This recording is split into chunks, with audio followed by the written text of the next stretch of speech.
Al padre Fernando Montes, que está con nosotros. Buenas tardes, ¿cómo le va?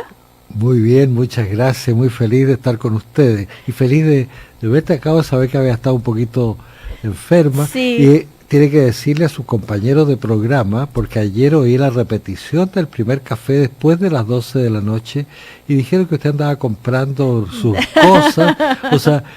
No, ese Sergio Campo con su sentido del humor, pero no, desgraciadamente no fue así. Lo que sí, que ayer ya me recuperé, entonces con el equipo nos pusimos de acuerdo y lo que sí hicimos fue comprarle el regalo al padre Montes, que está de cumpleaños. Entonces le trajimos algo para que pueda brindar esta noche.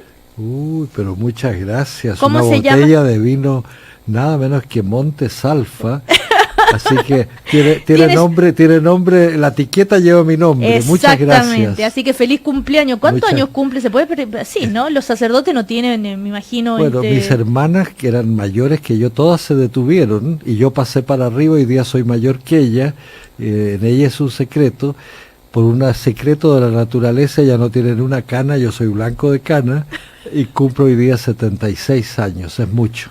No, ¿qué hace? ¡Qué maravilla! Además, voy a decir lo que siempre digo últimamente. ¡Qué maravilla que haya cumplido un año más! Muchas gracias. Porque vio, padre, que todo el mundo dice, oh, voy a cumplir año, estoy viejo, qué bueno, pues. Sí, pero a mí ya me están diciendo, usted sabe que el cardenal Silva, del cual era muy amigo, me dijo, cada vez, en cada cumpleaños le van a empezar a decir cada vez más que se ve muy bien, qué bien te ves, porque me dijo, hay 3 edades en la vida, la niñez, la adultez y que bien te ves.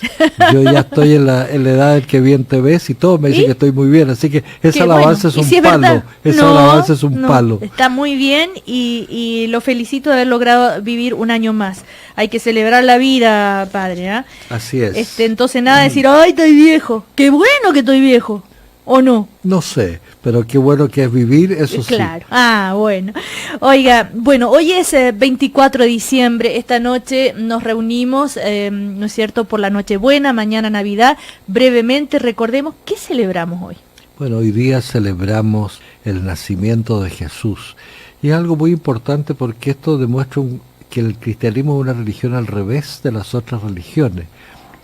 En las otras religiones el hombre trata por todos los medios de llegar hasta Dios, de subir, hace montañas, hace altares, le lleva los dones, y en el cristianismo al revés, es Dios que viene, que se hace sencillo, se hace humilde, se acerca a nosotros, y el signo es que hay que reconocerlo envuelto en pañales, un niñito que es nada más tierno, nada más sencillo, más lindo que una guaguita que hace sus primeros pasos en la vida. Entonces, es una religión que ojalá pudiéramos verdaderamente reproducir esa imagen de Dios y no la de un Dios que nos anda persiguiendo y castigando. A propósito de esta fecha, nosotros decidimos hablar del Papa Francisco. ¿Por qué? Porque se ha convertido en una figura muy importante para la Iglesia Católica, para los católicos, para los cristianos en el mundo. Y como usted lo conoce bien de cerca, dijimos, ¿qué mejor que Fernando Montes para, en un día como hoy, que es la celebración más importante de la Iglesia Católica, hablar del Papa? Y si comenzamos por esto de lo que ha significado, acaba de hacer una gran noticia, su carta, su mediación, la carta que él le envía a Raúl Castro y al presidente Obama, y este acercamiento entre Cuba y Estados Unidos, sorprendente, positivamente sorprendente. Así es, a mí me parece, como latinoamericano, siempre me ha dolido esa marginación de un pueblo hermano, que no quiero aquí entrar en quién es el responsable, cuál es la culpa, pero esa situación había que enfrentarla, porque no puede seguir una isla convertida hoy día en un mundo donde las distancias desaparecen, una isla convertida triplemente en isla, aislada, y a mí me ha dejado absolutamente bien impresionado esta idea de que el Papa, los católicos no la vimos del todo bien en Cuba, o sea, se nos quitaron los colegios, ¿sí? Se cerraron las iglesias. Hemos tenido, no tanto eso, pero hemos tenido muchos años de una visión oficial bueno, que es propia de esa ideología, y sin embargo siempre se han mantenido las relaciones con el Vaticano, y el nuncio ha jugado un rol importante. El Papa ha ido a la isla, el anterior Papa, sí. Y lo notable es que el Papa haya asumido esto con discreción, en silencio, que haya prestado el Vaticano para que hubiera reuniones, y que se haya dado este primer paso del cual esperamos que las cosas lleven a algo más profundo. Ahora, que ese es una de los hechos que va demostrando lo que la personalidad, la intención, la voluntad de este Papa, cómo está marcando la Iglesia Católica en este momento.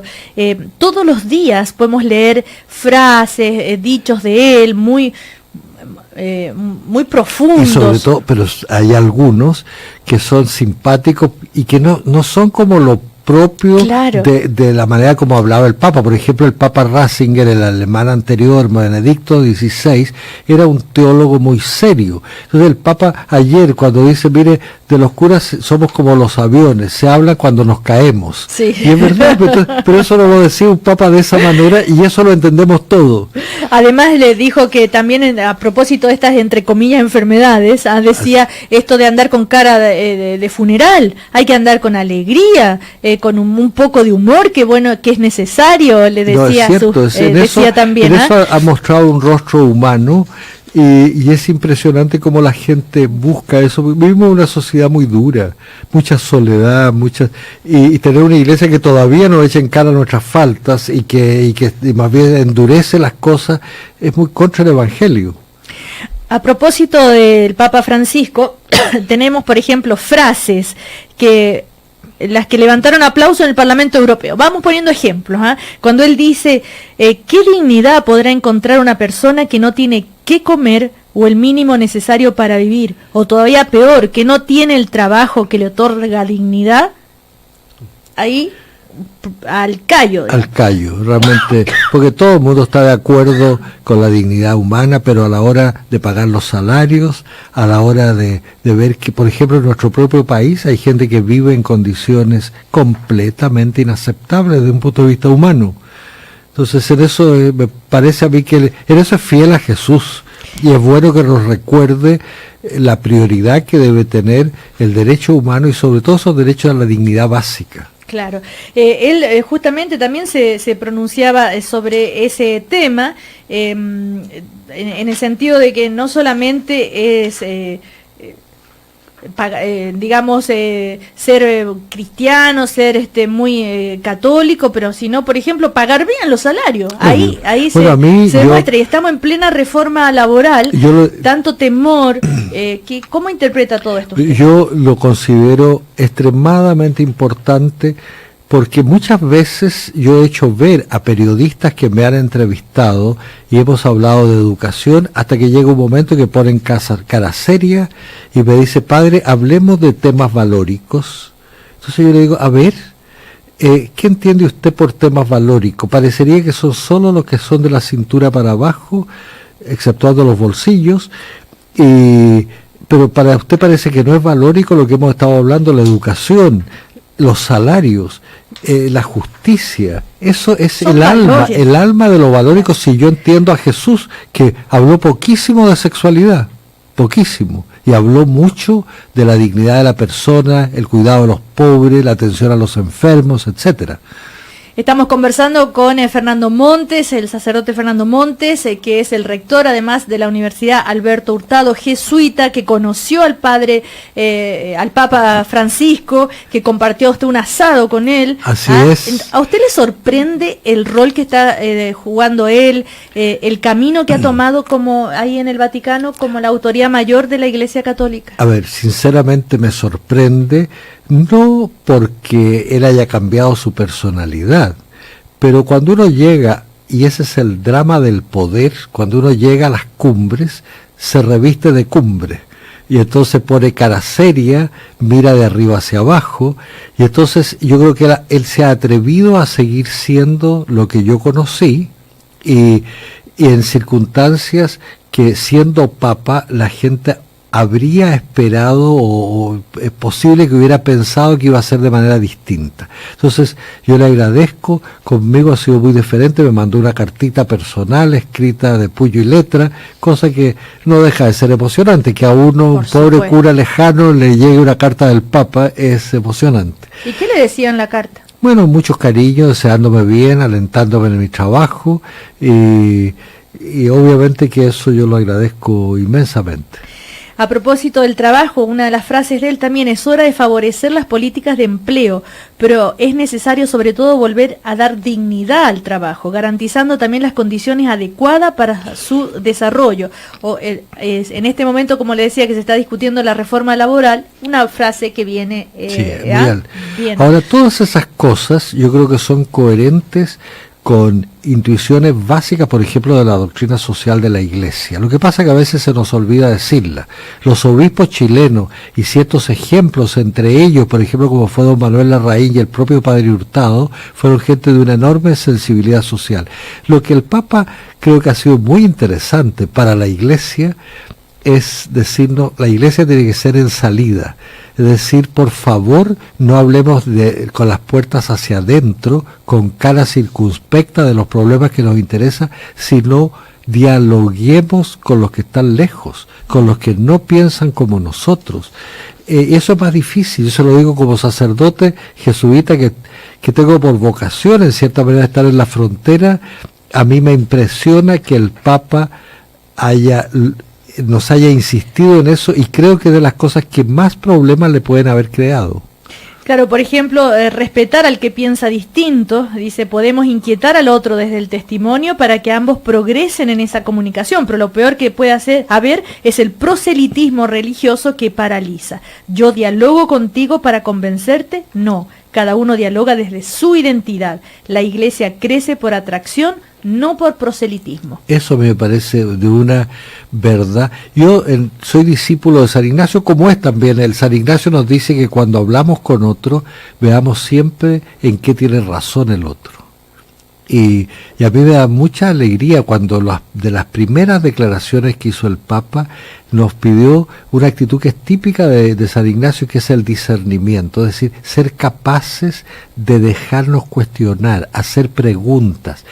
Porque si no nos pasa lo que dice Marcela Serrano en una de sus novelas, no sabemos todas las respuestas de memoria y nos cambian las preguntas. Sí. Entonces tenemos que ver que el mundo moderno pone preguntas nuevas y atrevernos a tener el coraje cuando no sabemos bien cómo responder, por lo menos escuchar esas preguntas. Les vuelvo a comentar, estamos conversando con el padre Fernando Montes, que es el rector de la Universidad Alberto Hurtado, una hermosa universidad. El otro día fui a almorzar ahí, lo pasé estupendo, gran conversación, padre. Nosotros también. Y el lugar es muy lindo, qué casa más hermosa. Fue una opción de poner la universidad en el centro de la ciudad de Santiago, está a la salida del Metro Los Héroes, con casas antiguas de gran belleza, pero obviamente tiene la dificultad de no tener los espacios de las grandes canchas, pero una ventaja enorme para este país. Es la universidad más integradora del país, donde hay gente de todas las clases sociales en proporciones muy, muy correctas. Ya vamos a hablar de ese tema también. A propósito, con la sociedad que vivimos, otra frase del Papa Francisco, que dijo sobre la actual crisis financiera, en fin, dijo que se ven los resultados de un capitalismo salvaje que ha instaurado la lógica del beneficio a cualquier costo. ¿Cómo es tomada, digo yo, esa frase y esa reflexión por personas católicas que defienden a ultranza el capitalismo, el sistema, y que en una frase como esa pueden interpretar otra cosa? Mire, yo creo que muy difícilmente nosotros los cristianos no vamos a aceptar lo que dice el Papa, pero nosotros tenemos una tradición que estaba en la colonia en Chile, que era muy interesante, porque estábamos tan lejos, llegaban las cartas del rey, y los colonos chilenos iban haciendo lo que se les antojaba. Y entonces había una frase que se ponía en el decreto del rey en la cabeza, decía, se acata pero no se cumple. Entonces la gente queda con la conciencia tranquilita y después sigue haciendo un poquito lo que le parece. De modo que es verdad lo que usted dice, esto tiene que hacernos cuestionar, preguntarnos, que la Iglesia no se opone al desarrollo económico, se opone al desarrollo salvaje que va dejando muchos heridos y creando desigualdades. Ahí está, otra reflexión. El ser humano está en peligro y en el mundo no manda el hombre, sino el dinero. Oiga, padre, ¿sabe qué? Yo desde que tengo uso de razón que escucho eso de parte de gente sensible a ese tema, o de parte sobre todo de sacerdotes como usted, o de pensamientos como este. Entonces, ¿hasta cuándo? A ver, yo creo que llega un momento que dice, bueno, ¿sabe qué? Ya no vale la pena andar diciendo eso. Es muy interesante lo que usted señala y lo que señala el Papa. Yo acabo de leer 2 libros de un compatriota suyo, de Ernesto Sábato. Sí. El último que escribió ya hacia el final, que se llama Antes del Fin, que toca este tema. Pero ahí descubrí uno que yo no había leído, que no es novela, que es estructura, hombres y engranajes. Y él hace ver cómo hubo una evolución en el mundo del dinero, y eso desde la época comercial post-renacentista, el dinero al capitalismo. Y el capitalismo genera la máquina que produce más, y terminamos siendo metidos en un engranaje destruidos. Y eso, de modo que hoy día el problema no es solo el dinero, es un problema de estructuras generales donde somos partes pequeñas de un engranaje brutal. Sábato es genial en esa obra, y es interesante. Transmítame de eso una respuesta a mi desesperanza. Bueno, aquí hay, yo diría lo que... no es la mía, representando tal vez. Pero la mía también, porque cuando uno dice, vuelve a decir y dice, sin embargo yo he sido educador y le he creído a Jesús que la semilla crece lentamente, que la levadura se va metiendo y termina teniendo un influjo. ¿Cuántas veces me pasó a mí terminar un año escolar en San Ignacio y me hacía la pregunta, ¿qué les quedó a estos muchachos que se los va a comer la sociedad? En el colegio San Ignacio les decía, ustedes entran para aprender y salen para servir. Entraban a la universidad y sus papás, los profesores y todos les decían, ustedes entran para aprender y salen para ganar plata. Y sigue siendo así. Y sin embargo, la vida me ha mostrado que después de dolores, de sufrimiento, la semilla plantada en algunos va generando fruto. Y hoy día hay una conciencia, es muy duro el mundo. Ayer tuve una larga conversa con unos padres cuyo hijo se suicidó, y cuyo hijo único se suicidó. Y las circunstancias más atroces que se puede imaginar. Yo como adulto, como ser humano y como cristiano, me pregunto, porque estoy convencido que ese niño no era responsable, que ese niño no era malo, era bueno, pero metido en un engranaje. Y aunque hubiera sido malo. Así es, quiero decir, pero es que él hizo algunas cosas, precisamente que tuvo engañado a sus padres un tiempo, pero es porque estaba metido en un engranaje brutal. Y en ese sentido, que importante es que podamos conversar socialmente. Por ejemplo, a mí me tiene preocupada la reforma educacional, no por lo que se ha hecho, no por lo que se ha propuesto, sino por lo que no hemos dicho todavía. Cuando yo oigo a gente valiosa que me habla solo de que la educación es un derecho, yo le digo, cuidado, defiendo a muerte el derecho a la educación, lo defiendo a muerte, pero el alma de la educación es decirle a un muchacho cuáles son tus deberes, qué puedes hacer tú por los demás, cómo te formo para que seas una persona que no vivas defendiendo sus derechos, sino ayudando a los otros. Y eso nos falta. Entonces, creo que este momento Chile vive, porque hay una reforma educacional fundamental para que nosotros podamos hablar no solo de derechos, sino de deberes. Pero padre, el gobierno, el Estado, es el que ofrece la estructura y le permite con el derecho que ingresa en la educación. Después serán los educadores, la familia y los propios jóvenes que pueden hacer, ¿no es cierto?, esa reflexión también. A ver, el Estado tiene que salvaguardar los derechos, pero tiene algo más que decir. Yo creo que porque si no es entender la educación solo como estructura, si no hay Ministerio de Educación, hay un Ministerio de Obras Públicas. Claro. El Ministerio de Educación es que algo tiene que enseñar profesores para que de alguna manera pongan en el alma de esos muchachos que ellos van a tener deberes, que un muchachito que va en el metro y tiene 12 años y está sentado y hay un obrero que viene del trabajo, que sus profesores le enseñen que no solo hay derechos humanos, hay deberes humanos, y que se debe que parar y ceder ese puesto. Eso tiene que el Estado de alguna manera. ¿Cómo es posible que el Estado nos haya quitado la educación cívica de los colegios? Eso es inaceptable. Sí. ¿Cómo es posible? ¿Cuándo se quitó la educación no sé, cívica? pero ¿En qué año fue eso? Porque mismo ahora enormemente preocupados de la productividad, se suprime la filosofía o se disminuye, cuando es ahí donde uno enseña a pensar, a ser crítico. Bueno, yo recuerdo, a mí me emocionó mucho cuando oí el discurso, y siendo muy joven, el discurso inaugural de Kennedy, que dijo: hasta ahora nos dicen todos qué me tiene que dar a mí el Estado, qué me tiene que dar a mí el país. Mi desafío es preguntémonos qué puedo hacer yo por los demás, qué puedo hacer yo por este país. Y eso es el alma de la educación. Seguimos reflexionando tanto de Chile como de la figura del Papa Francisco en un día como hoy, 24 de diciembre. Otras reflexiones del Papa Francisco: el ser humano corre el riesgo de ser reducido a un mero engranaje, de un mecanismo que lo trata como un simple bien de consumo para ser utilizado, de modo que lamentablemente lo percibimos a menudo. Cuando la vida ya no sirve a dicho mecanismo, o sea, cuando la vida de uno ya no le sirve ese mecanismo, se lo descarta sin tantos reparos, como en el caso de los enfermos terminales, de los ancianos abandonados y sin atenciones, de los niños asesinados, en fin. Mire, yo no puedo estar más de acuerdo. Claro. y en mi propia universidad le voy a contar una cosa. Cuando yo voy a reuniones aún internacionales, inmediatamente se habla en el lenguaje que usa hoy la empresa, sin que nadie se cuestione. Hablamos de recursos humanos y más gravemente de capital humano. Vamos a preparar el capital humano. El capital es algo que yo estruje para que me dé resultados económicos. Tener capital humano y recursos humanos es una bofetada a la humanidad, y ese es el lenguaje corriente. Todas las empresas tienen la oficina de recursos humanos.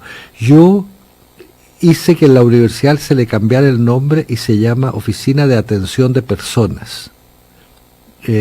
Porque sin darnos cuenta, inconscientemente se nos va metiendo por el lenguaje considerar a la persona alguien que yo estrujo, humana, ciertamente, por eso que es capital humano, pero es casi contradictorio. Y nos puede pasar lo que pasa hoy día en el fútbol, que para mí es las cosas más dolorosas, cómo se transan a esos pobres muchachos como si fueran esclavos. Y unos señores son los dueños del pase, y los jugadores a los cuales les tengo aprecio, y me encanta, tienen un precio que se transa en el mercado.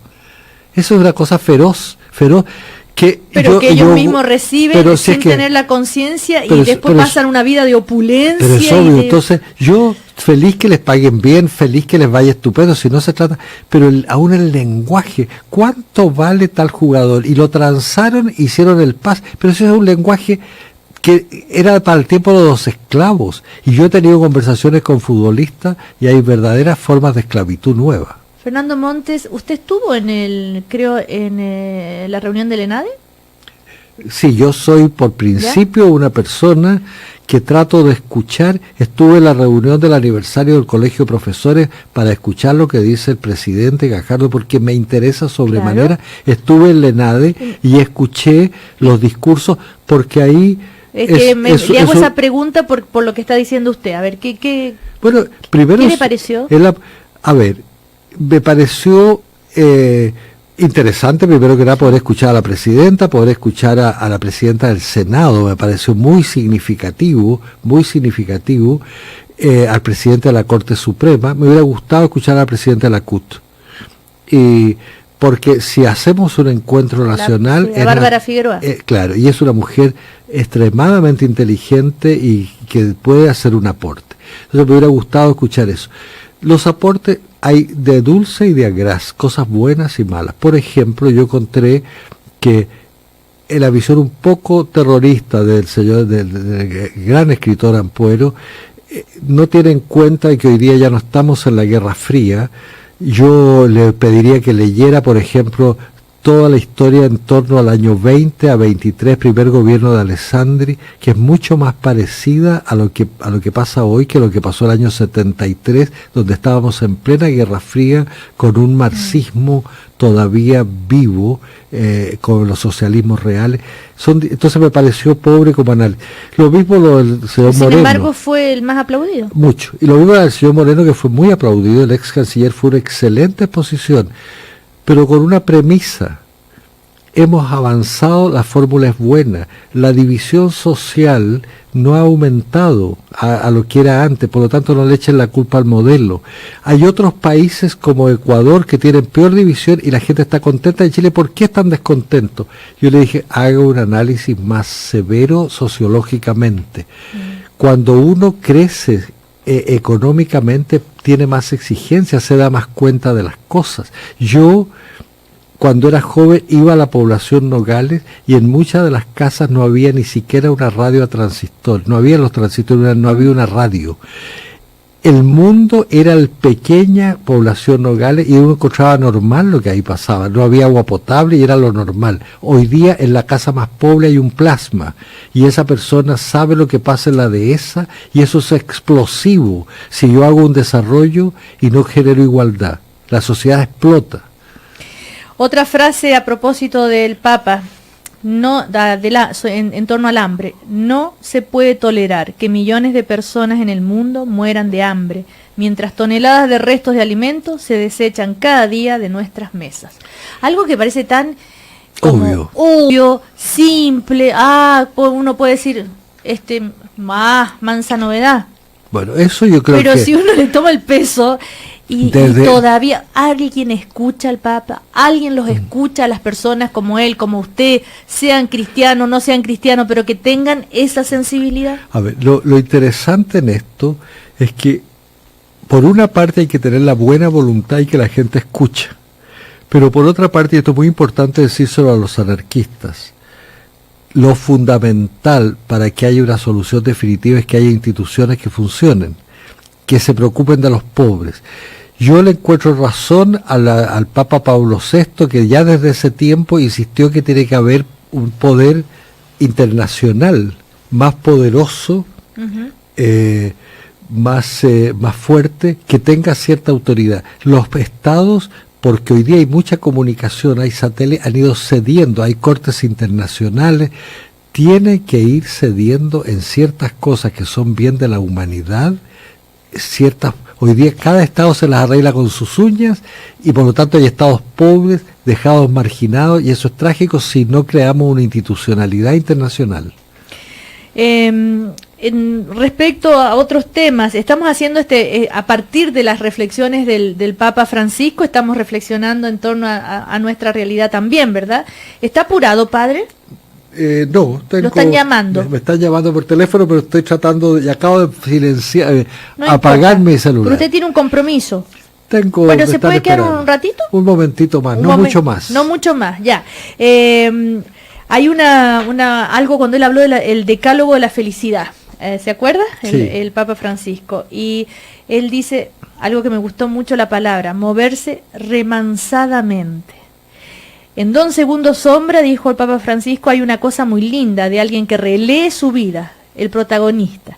Dice que de joven era un arroyo pedregoso que se llevaba por delante todo, que de adulto era un río que andaba adelante y que en la vejez se sentía en movimiento, pero lentamente remansado. Yo utilizaría esta imagen del poeta y novelista Ricardo Guiraldes, ese último adjetivo, remansado. La capacidad de moverse con benevolencia y humildad, el remanso de la vida. Los ancianos tienen esa sabiduría, son la memoria de un pueblo. Y un pueblo que no cuida a sus ancianos no tiene futuro. Podríamos decir, un pueblo que no cuida su memoria no tiene futuro. Qué linda reflexión, ¿no? Muy linda, muy linda. A ver, yo quisiera, a propósito de eso y de la Navidad, porque ya soy viejo y hoy día cumplo 76 años, contarle cómo uno se va llenando de experiencia, de cariño, al mismo tiempo una mayor humildad, porque uno ya no tiene que andar creyendo que va a llegar muy lejos, ya uno llegó. Y sin embargo, por una parte es delicado como se ha prolongado la vida, que la sociedad margine a los viejos. Yo, a Dios gracias, no estoy marginado, pero siento que hay muchos que no se sabe qué hacer con ellos, y hoy día las empresas se valora absolutamente no la experiencia, sino los nuevos conocimientos, la novedad. Por eso yo le diría a los viejos que no se amarguen, que tengan la humildad, y en el día de la Navidad, que a menudo pensamos que la Navidad es para los niños, cuando yo creo que es más importante para los viejos. Es decir, porque uno de viejo deja de soñar, y que en esta Navidad, viendo a un niño, uno se atreva a soñar nuevamente. Yo rezo todos los días una poesía de Unamuno. Perdóneme que se la cuente, se la diga, se la voy a recitar. Por supuesto, eso le estoy porque pidiendo, Unamuno, con el gesto. Unamuno, un viejo sabio español, le pide a Dios, y yo se lo pido todos los días, cuando ve que está dejando de soñar, le dice: agranda la puerta, Padre, porque no puedo pasar. La hiciste para los niños, yo he crecido a mi pesar. Y si no agrandas la puerta, achícame por piedad, vuélveme a la edad bendita en que vivir es soñar. A mí me gustaría que el remanso del cual habla el Papa no sea pura lentitud en el andar, porque en una sociedad donde todos corren, que alguien respire y viva, que sepa vivir y a la vez soñar. Podemos nosotros, que no somos tal vez los ancianos, como dice usted, sino todos, tomar esto remansadamente. Claro. Y entre otras cosas, no? Parte del remanso, el remanso tiene pasado y tiene futuro, que no desanimarnos, porque lo que decíamos al comienzo, vemos como que dice, nadie oye al Papa, se oye más de lo que uno piensa. Eso le quería preguntar. Que eso a mí me ha llamado la atención. Pero en un momento donde hay tantas quejas contra la Iglesia, tantas críticas, aparece un Papa y uno no puede creer que ese hombre concita el interés de enormes cantidades de personas, aún no católicas, porque está diciendo verdades humanas verdaderas. Lo interesante sería que llamara la atención de las personas que tienen en sus manos la posibilidad de hacer algo y de cambiar la realidad de su entorno, y que tienen el poder, de cualquier tipo de poder, ¿no? Pero así usted ve que poquito a poquito. Con cosas, se introduce una reforma educacional, se introdujo en el mundo, por ejemplo, que nosotros a veces no lo sentimos, no lo sabemos. La Declaración de los Derechos Humanos fue un avance de la humanidad. ¿Cómo me gustaría a mí que pudiéramos hacer ese mismo esfuerzo, la Declaración de los Deberes Humanos? Usted pues empiece a escribirlos. Ya está, voy a hacer empeño. Claro, y hacemos junto el libro, yo se lo edito. Oiga, Padre Montes, ya vamos terminando. Me llamó muchísimo la atención el gesto del Papa Francisco cuando recibe una carta de un joven que había sido abusado sexualmente desde muchos años, y él lo llama por teléfono. Es que eso ha sido notable, porque ha llamado a la persona que le vendía los diarios en Argentina, y el primer día, usted sabe que el primer día cuando recién lo elige, llamó al general de la Compañía de Jesús, cuya casa está al lado del Vaticano. Y atendió al portero, y el portero le dice: ¿usted quiere hablar con el general de la Compañía? Y dígame, ¿quién es usted? Soy el Papa Francisco. Y el portero, rápidamente, italiano rápido para responder, le dijo: usted es el Papa Francisco, yo soy Napoleón, le dijo el portero. Y el otro tuvo que explicarle: mire, no se lo prometo, soy yo, déjeme hablar con el secretario. En fin, le explicó, y era el Papa en persona. Entonces a mí me encontré tan tierno y tan humano que haya llamado a este muchacho. Pero a este joven con esa experiencia, es como decirle: te creo, y tu caso me conmueve. Y se lo menciono a propósito de lo que usted decía, tantas críticas que recibe la Iglesia, que ha sido por ese lado, ¿no?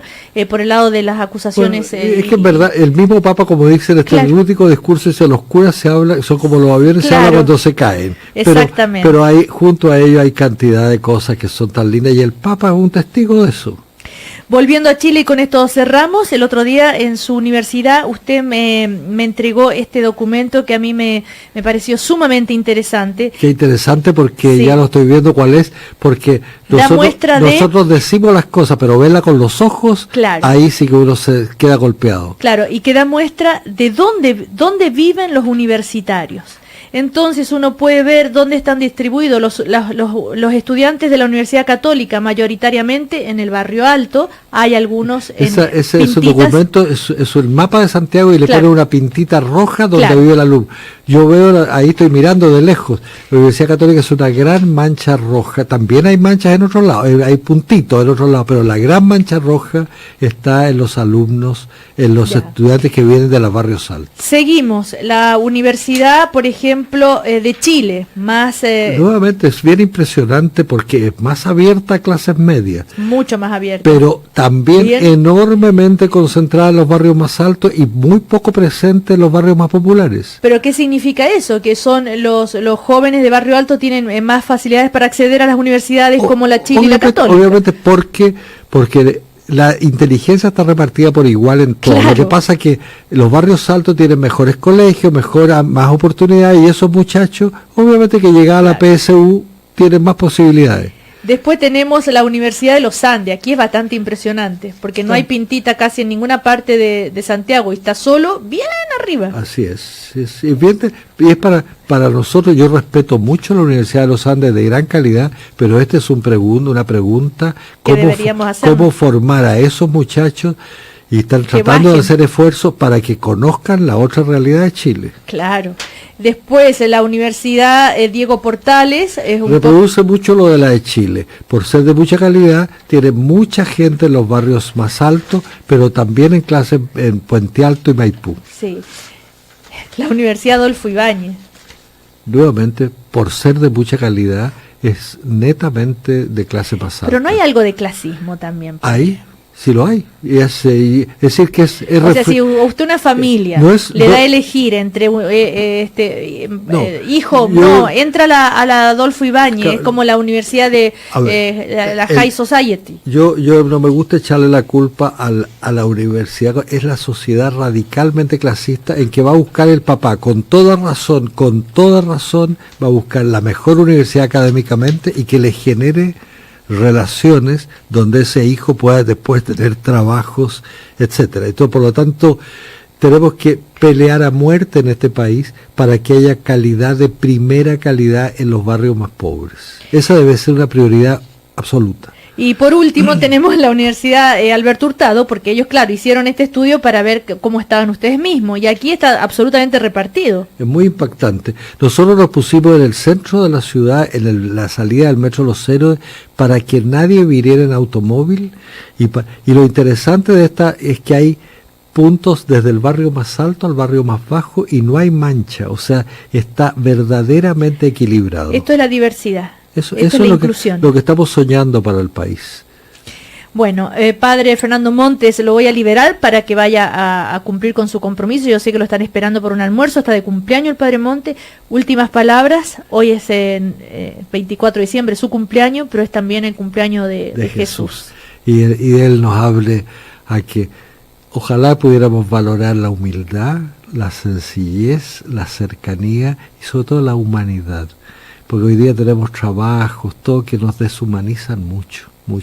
Así que si esta noche pudiéramos recordar eso y pedirle al Señor que el regalo no sea demostrar que soy capaz de regalar el regalo más valioso, sino que ese regalo lleva mucho cariño.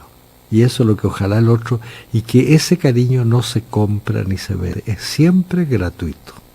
Eso es lo que hoy día tendríamos que recordar, desgraciadamente se nos olvida. Muchas gracias por la invitación de Radio Cooperativa, muchas gracias a ti, Cecilia, ha sido un momento muy agradable. Gracias a usted, padre Fernando Montes, de nuevo feliz cumpleaños, páselo bien, y a todos nos han llegado muchos comentarios agradeciendo sus palabras, así que gracias a los auditores también, que le vaya muy bien. Chau, chau. Muchas gracias, adiós.